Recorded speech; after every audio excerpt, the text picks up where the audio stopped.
Ang galing. Hi everyone! This is Azumi Aya again, your official vlogger for Sinulog 2020. Nakikita natin sa likod ngayon mga kasama ko ng mga United Cebuanos. Actually, nandito po kami ngayon sa Dubai Festival City for the Year of Tolerance po na magpe-perform po kami sa... Ang pagkakaalam ko, magbe-break daw sila ng record para sa flower carpet daw eh. So ito yung i-break record nila na pinakamalaking flower carpet. So hopefully makakapasok tayo sa sa Guinness World Book of Records.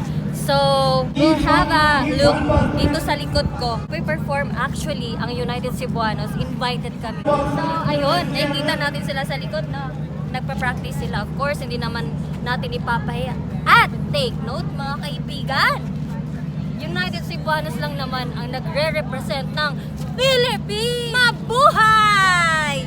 And this is your Azumi Aya, the official vlogger for Sinulog 2020.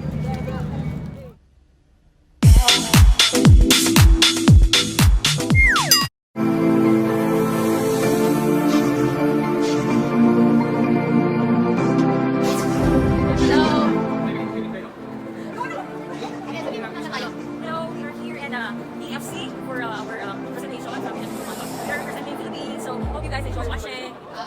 UAE, Festival City, and this is me. Me. And this is me.